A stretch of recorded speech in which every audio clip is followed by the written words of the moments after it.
गौरेला पेंड्रा मरवाही जिले के सिवनी गांव के दिव्यांग ज्योति कैवरत की जो स्पाइन नामक गंभीर बीमारी से जूझ रही है।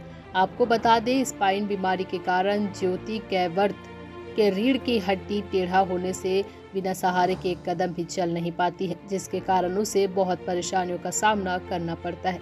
दिव्यांग के पिता शंकर कैवरत ठेला लगाकर परिवार का पेट पालते हैं। दवाओं का खर्च में ही लग जाता है। डॉक्टर का कहना है कि दिव्यांग ज्योति कैवरत के इलाज में 8 लाख की आवश्यकता है। परिवार की आर्थिक स्थिति ठीक नहीं होने के कारण दिव्यांग का इलाज नहीं हो पा रहा है।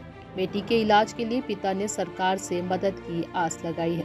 वहीं News+21 से बात करते हुए दिव्यांग ज्योति कैवरत ने कहा कि वह 12वीं में 72% अंक लाई है। वह पढ़ लिख कर देश का नाम रोशन करना चाहती है, लेकिन स्पाइन बीमारी के कारण वह कहीं भी आ जा नहीं सकती है। शासन प्रशासन से इलाज के लिए ज्योति एवं उसके परिवार ने मदद की गुहार लगाई है, जिससे वह आम बच्चों की तरह अपने पैरों पर खड़ा होकर चल सके।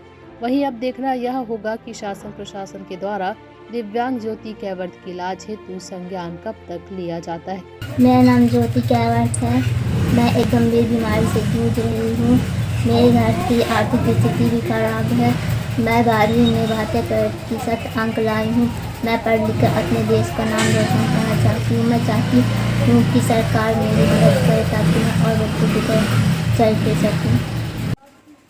मेरा नाम शंकर कैवरत है। मैं ग्राम सिवनी से हूँ। मेरी समस्या ये है कि मेरी लड़की BA फर्स्ट ईयर में है, कुमारी ज्योति कैवरत।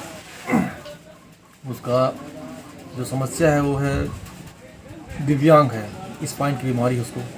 और मेरी स्थिति इतनी अच्छी नहीं है कि मैं उसका इलाज करा सकूं, क्योंकि इतना महंगा इलाज है उसका। 7 से 8 लाख का डिमांड कर रहे हैं डॉक्टर लोग। मैं बिलासपुर भी ले गया हूँ और CT स्कैन भी कराया हूँ वहाँ। तो डॉक्टरों का कहना है कि इतना पैसा लगेगा, करीब 8 लाख। तो क्या है, मैं डेली कमाने खाने वाला इंसान हूँ। मेरे 3 बच्चे हैं, उनका भी देख रेख करना है, पालन पोषण करना है। और मेरी स्थिति इतनी अच्छी नहीं है कि मैं उतना पैसा इकट्ठा कर सकूं। और मेरी लड़की चाहती है कि मैं और पढ़ूं और उसका इलाज भी कराऊं।